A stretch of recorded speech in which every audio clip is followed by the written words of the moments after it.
I'm honored to be here this morning in Pembroke Pines with Neil Jenkins, past president of FBA, FBA Hall of Fame member, executive director of FBA.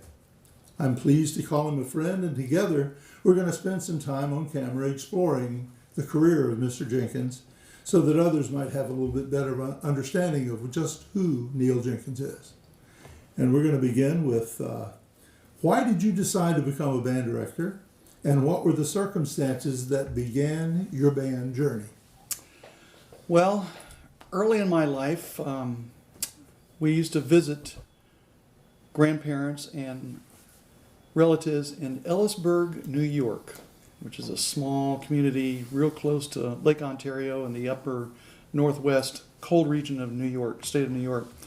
I had an Aunt Louise that was an elementary music teacher, and she used to encourage me to get involved in music.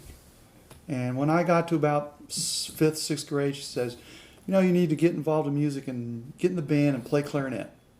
So that's where it all started. I went to Robert E. Lee Junior High School in Orlando. My first band director in the 7th grade was Byron O. Baird. Probably a name a lot of people will not even recognize. In the 8th grade, I then had Warren Barrett as my junior high band director. And between Warren Barrett at Robert E. Lee and Del Kiefner, who was my high school band director at Edgewater High School, I had one goal in mind for my life, and that was to become like these two gentlemen. They were a tremendous influence. My dad was a radio, TV, Sylvania repair person, and that was not one route that I wanted to really go into. So music was pretty much the choice of my career aspirations, and again, Warren Barrett and Del Kiefner were great influences on that decision. Through great experiences with Warren and great experiences with Del at Edgewater High School, I went on to St. Pete Junior College. They were called junior colleges back in those days, because they had an outstanding music department, and spent 2 years at St. Pete JC, got my AA degree. I was a sort of a unknown, but sort of known around the county, Orange County, and certain parts of the state as a very good distance runner, which I delved into as a junior in high school. So I wound up at the University of South Florida with a choice of a music scholarship or an athletic scholarship. So I decided to take the athletic scholarship because I thought it might pay off in the future. So I went to University of South Florida in my senior year. Dr. Gail Sperry was the director of bands at that time. Also ran cross country and was normally listed like number 2 in the state in the cross country, and it was a very young cross country team, and Dr. Gil Hertz was our cross country coach back then. So that was pretty much how I got started in music. You certainly had some strong characters to follow with Kiefner that I knew as well, yeah. And with Gail Sperry. Yeah, so. and I'd like to add at this time it's really an honor to be interviewed by the Legacy Committee and following the interview that my high school band director is actually on the recordings. That will be great to be there. Yeah, looking forward to it. So tell us where your teaching career began and kind of where you went from there. Well, after I graduated from University of South Florida, I was able to secure a position at St. Cloud High School, which, if a lot of people saw the John DeYoung recording, that's where John DeYoung started, at St. Cloud High School. So I sort of followed in the footsteps of John DeYoung. There were several directors in between us, but I started off there. It was a small band when I took over, like 32 students. The band room was an old, dilapidated Army barrack, which was across the street from the old school because they had just moved into a new facility. And they had to bus the students over to me every day. So that was quite interesting. The acoustics in that room were something to behold. But started off at St. Cloud High School and eventually took over duties as St. Cloud High School and St. Cloud Middle School for about 5 or 6 years, I think it was. And then the guidance director, who was doing chorus, retired, and I took over the chorus at St. Cloud High School, so I was staying there full time. Then after St. Cloud High School, I had the opportunity to come to Broward County and secure the position at Miramar High School. And while at Miramar, it was a great joy to have my son as a part of the band. And you were his first middle school band director. Yes, I was. And I have to say, you were my daughter's first high school band director. That's right. We have some connection here. But that experience for him was tremendous at the middle school level. And then having him in the high school band was really an awesome experience. One that I'll never forget. And I'm sure he tries to forget it, but you know, no, he was great. You know, he left his mark in Broward County. Yes, he left his mark in Broward County, and so then after 8 years at Miramar, the opportunity arose to move up to the north end of the county.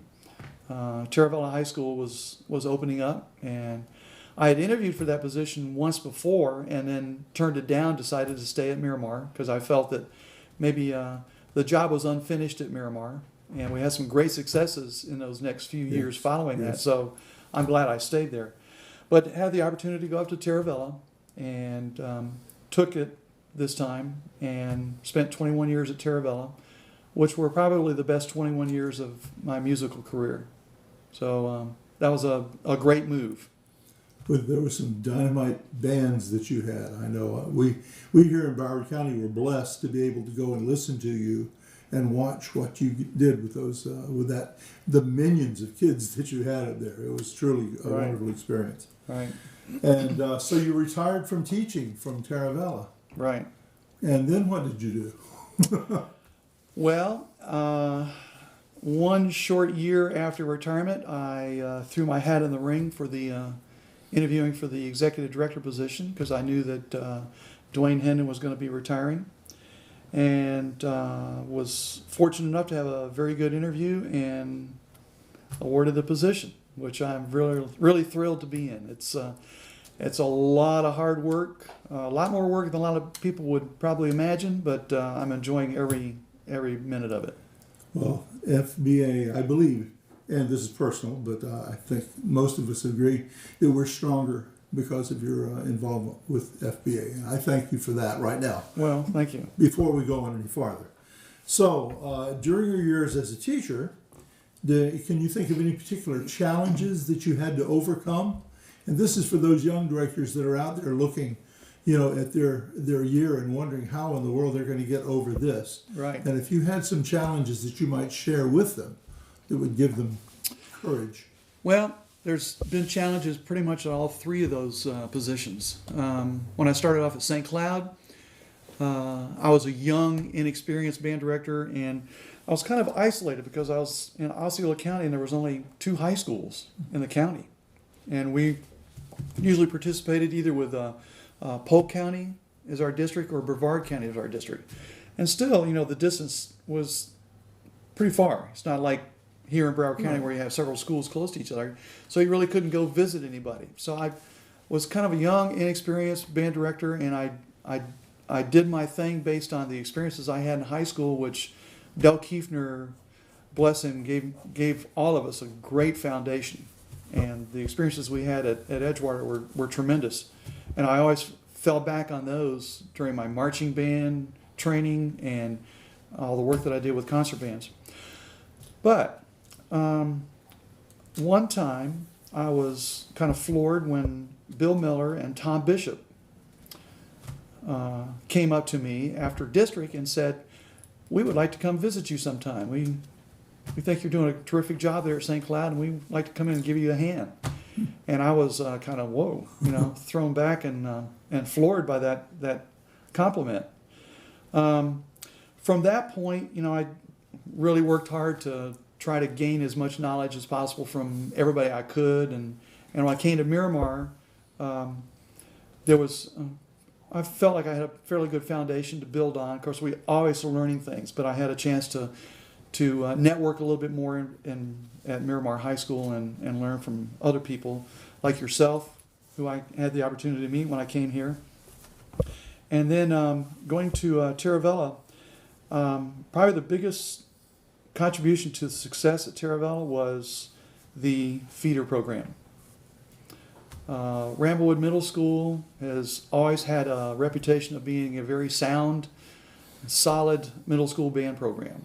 And every high school band director needs to work with their middle school band directors and get that rapport between those two programs so that the success can be fostered between both to help not only the high school program, but also that high school band director helping that middle school program. And I think that between the several directors that went through the middle school program up through John Nista, who was the last one there, that we worked pretty well together and shared some things that helped both programs. It's certainly a profound observation. I know when I fed students into you when you were at Miramar, I was only about 10 to 12 of my kids a year would go to your school. Right. The rest of them would go to Cooper City. I was wishing more would come. I've loved to have had it, but that relationship was so strong. When it is so strong, both programs prosper. Right. And that's again one of the keys. So thanks for bringing that up. Yeah. I know you mentioned when you had the visiting of the two directors, that was probably a pivotal moment in your career. Can you think of anything else that might have been a pivotal moment as you went along? Something that you overcame, or something that caused you to realize that good things, better things were in store? Well, when I got to Taravella, I inherited a program there that was pretty much marching band oriented, competitive band program, and they had great success in marching. The concert program was really solid, and was at the point where it could even be better. Mm-hmm. And when I got there, I decided to try to make that a more balanced program between marching and concert. And we focused a lot on good repertoire, good choices that would play at district for MPA and even for concerts. And the band had great success, made it to state a couple times during my first years. And then after we got things pretty well established, we went, the band hasn't missed state music performance assessment since 1991, I think. Wow. But one of the biggest things I think that was pivotal is one year, and it was in the early 90s, the band captain then, Eddie Garver, who wound up being a music therapist and now lives in Los Angeles, I believe. He was the band captain, and he got all the band officers together and said, why don't we change what we're doing with marching band and try to accomplish what we accomplish in one rehearsal a week.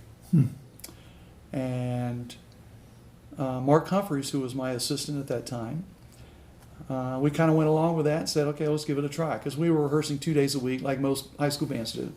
So we went to 2.5 hour to 3 hour rehearsal a week, and the success of the marching band didn't change a bit. It was still as successful as it always had been. And I think a lot of band directors were like jaw-dropping every time they saw us, how you do this with one rehearsal a week. Well, again, a lot of it comes from the fact that we had a great feeder system too, the middle school. But the focus on marching rehearsals was a lot more intense with one rehearsal, because they know they only had one rehearsal. Good. That also helped our concert program, because we were able to spend more time in the fall on concert music. And we started from day one, first day of school, working on concert music. And hardly ever touched marching music during class, except for maybe the second or third concert band. So that point in my career was probably a turning point in working toward a well-balanced program where we weren't focused so much on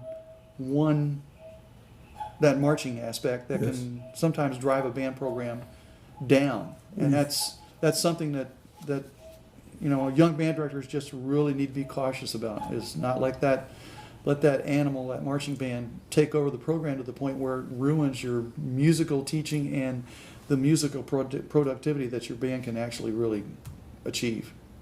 I can see how that would have been pivotal, certainly. So let's get to the personal side here for just a moment. I'd like Okay. for you to think about your personal characteristics and traits and come up with something that might be a part of your personal character that might have been something that enabled you to achieve the level of musical success that you did. That was a tough question because you're trying to look at yourself from the outside and not the inside. Well, my high school experience was one where band was a lot of fun, and it was very productive and successful. And anybody that knows anything about the history of Del Kiefner and Mark Casey at Boone High School and Jim Wilson at Jones High School, and that era in the 60s in the Orlando, Orange County area, will know that those bands were very, very successful in everything they accomplished. So my goal and my personal opinion about band has always been band should be fun, and there should also always be time outside of band for students to do the things that they want to do besides band. In other words, there's life outside of band.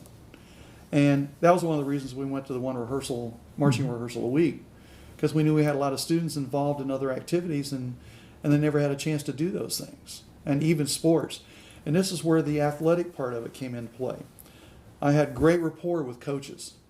So I could always go to them and say, hey, listen, Susan's got, we got an important rehearsal coming up for a very important event, and can she miss soccer practice, just this once? We'll make it up to you somehow in the future. And I had that rapport with them, and I was able to swing things like that because they understood where I came from too. So a lot of what I tried to do with my students was let them know that band is fun. I did expect them to work hard at what they were doing and try to accomplish what we were trying to accomplish. But there was also life outside of band. And I know that I hear from a lot of students, that had great experiences. And it's always trying to provide a great experience. We've taken the band to Europe and toured Europe, 6 different countries. We've gone to London New Year's Day parade. We've marched. We've performed in front of the Colosseum in Rome. We've marched the inauguration parade for Obama in his first term. We've done a lot of great experience type things where students can get out and see the world and just see what it's like outside of Coral Springs or outside of Broward County, outside of the state of Florida. So I was always trying to provide a great experience musically and life living skills that we provided for them. And I know that your students, because I've talked with them, enjoyed the fact that you did allow them to have a life outside of band, and they still were just as dedicated to band as you would want them to be. Right. And even though they lived in the band room all the time. Exactly. But they did it because they wanted to. Right. That's the thing. Yeah. And that is such an important point for young directors to be aware of and to study carefully when they're using so much of their students' time. Right. So thank you for bringing that up. Now I'd like to go conceptually here for a moment to something that you might think of that were concepts that you felt that each of your students need to have as a part of them, again, in order to help them achieve the musical levels that you achieve? Well, such as? Time management, Okay. dedication, reliance on others. Right. One of the biggest things I could probably highlight here is during my tenure as a band director, saw a lot of changes as far as student attitude toward band. And probably one of the biggest influences on me was the opportunities that Mark Humphreys, who was my associate at the time, afforded me in 2 trips that we took to Japan. And seeing how the Japanese band programs operated, and actually sit in some rehearsals and see how those students actually operated and functioned during rehearsals and their training. And of course, a lot of people know in Japan, most of those bands are clubs, and they do this all outside of school. So they're pretty much dedicated to what they're doing. But in the 2 visits I've had to Japan with Mark, we've seen students take the leadership role, not the director. In fact, the director came to pick us up at the hotel while his band was at the band room warming up and tuning, and got back to see the students running the show, basically, doing the intonation training, doing the warm-ups. So there was a lot that we learned from watching and observing this. Even went to an elementary school where we were watching a 6th grader lead a clarinet sectional rehearsal. Wow. Imagine, just think of the things that could be accomplished if we could get our 7th or 8th graders in middle schools to do the same type of thing, take on those leadership responsibilities, instead of treating them like they're, too mature to do it. Yes. They're mature enough to do it. You just got to teach them how to do it. And that's what they've done over there. They've taught those kids how to pretty much lead and teach their own students and younger students how to play their instruments. So we brought that concept back to the Taravella band. And instead of treating the freshmen like they're the newcomer and the low man on the totem pole, we taught the seniors and juniors that they take those students underneath their wing and teach them about the band, teach them about their responsibilities to the band, teach them about the things that they need to learn to function within the band, which also teaches them the things they need to learn to function in life, and how to function with each other, and how to be cooperative, and how to learn to cooperate with each other, and how to be able to function together. So we took on that concept, and it worked to a pretty good extent. A lot of them took a lot of the freshmen under their wing, and some of them even took beginning freshmen that hadn't even played an instrument and taught them how to play their instruments. Outrageous. So that was probably one of the biggest pivotal things as far as during my tenure that we were able to accomplish, and that helped the Taravella program become what it became. What a strong concept indeed. Very, very. Now let's talk a little bit about where you are now. Your involvement as FBA Executive Director takes up most of your life, I'm sure. Right. But you have to do something to get away from it all. Right. What might those things be? Well, there's actually 3 things. Being retired now, my wife is also retired after 38 years as an elementary teacher. So occasionally we get to have lunch together, which is something that we never got to do before. Of course, the FBA position is, like I said, a lot of fun. It's a lot of work. Had some great people before me, from Bob Lampe to Lewis Jones to Dwayne Hendon. And Dwayne and I had a great opportunity to work together very closely. When Dwayne came on as executive director in 2000, that was the year that I came on as president. So we had the opportunity to work very, very close together. And of course, prior to that, we were very good friends. So through working with Dwayne and over the years being a friend with Dwayne and working with him off and on various things, when I was conference facilitator for FBA, I learned a lot about the position and felt I had a really good handle on what needed to be done, and to carry on the tradition that those gentlemen had carried on. And of course, we're moving into new territory, MPA online. Back when Dwayne and I when I was president, Dwayne was coming on executive director, was when we first introduced computers for district chairpersons. Yes. Which, hadn't been thought of. And I was moving into the computer era. So my goal pretty much is to try to keep streamlining this position and streamlining what band directors can do to get information. The MPA Align, which has really evolved, over the years to what it is now, and there's things in the future that are going to make that even better and adding more to it. This legacy committee, which was a brainstorm that came from a car ride of 4 people to go see Lewis Jones in Tallahassee one day, and putting Dwayne in charge of that. This is going to be great so that young band directors can go on and see what the retired band directors did to be successful. I agree with that, and I don't want to cut you off, but that wasn't the question. I know it. The question was, what are you doing now, But other than FBA? I wanted to get that in, though. Well, I do get a chance to play golf a couple days a week. Live on a golf course right out here, so that's fun.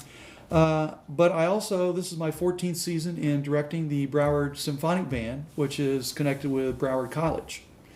And it's a fairly large community band. It ranges anywhere from 85. I think last night we must have had 100 people in the band room. So we give 4 concerts a year, and it's great to still get a chance to conduct, and that keeps me in tune with what's going on, and keeps my musical Juices. Juices going and still on edge, so I know what's going on. Good. Do you have grandchildren? Yeah, 2 grandchildren. Both live in the Atlanta area in Alpharetta. We get a chance to go out and visit them quite often. Taylor's a junior in high school, and Parker's a 6th grader. And in fact, I'm going to be going up. I'm doing an honor band soon, going up to babysit them up there in that area and do an honor band in Fulton County. So we find ways to get up and see them once in a while. Good. It's good to know that you do have a life outside of FBA Yes. as well. Yes. Thank you. Yes. Well, that's what we teach. There's life outside of music too. Absolutely. That's the point I was getting back to. Right. Thank you very much. So, do you have any words of wisdom for young directors that you might like to pass along right now? You've already passed along many good words of wisdom. Mm-hmm. Can you think of anything else that you might like to add? Well, just kind of reiterate things that have been said by quite a few other people, is always work for a well-balanced band program. Don't put all your eggs in one basket. And we see a lot of young band directors coming out and focusing on marching band and trying to go to competitions and winning this and winning that. And sometimes it can get a little bit out of hand, and we've seen where bands have really shrunk in membership. Now, there's always going to be arguments about how beneficial it is and things like that, but I always, would go to maybe 2 competitions a year, and I always used it as a stepping stone to prepare the group for FBA. And always told the band as we went in, it says, it doesn't matter what place you get, remember that you rehearse 1 day a week. We're going out there to get some feedback, to see what we can do to make it better, so that when we go to FBA, MPA, we'll be well prepared. And I think that if it's used in that manner, it's fine. Just don't go overboard with it. Work with your middle school band director. Get in touch with them. Del Kiefner and Warren Barrett, and this came after I graduated from high school, but they used to swap places. Del would go over to Robert E. Lee and teach a period of band, and Warren would come over to Edgewater and teach a period of band. It could be the second band or the first band. But work out things where you actually do some swapping or get over there. You know, I always tried to go over and stand in that band room and conduct the middle school band. And Yes, you did. And John always had me come and conduct on concerts. So the kids always knew who I was. Yes. You know, and that's important. Yes. And that helps foster a better band program, and it also helps that middle school program. Okay, thank you. That's wonderful. Now, kind of in closing, I'd like to ask you to think over your career, number of years here, to perhaps select a short story that would demonstrate your satisfaction in having chosen the life as a band director. That's deep. Yeah. Probably not a short story, but I think the thing that probably strikes me more than anything is the response that I get back from students that have graduated. And some of them were some really challenging students, but they come back and kind of apologize for that, and also say in the same breath what a great experience it was and how much they learned from that experience. And I think that's probably the biggest thing that any band director can take away from their job and what they do, is the experience that they give those students and what they gain from that and how they can use that in their careers that they're in now, whether it's music, lawyer, or whatever. And I know that my son used to say all the time, they tried to get him to major in music, but he majored in communications.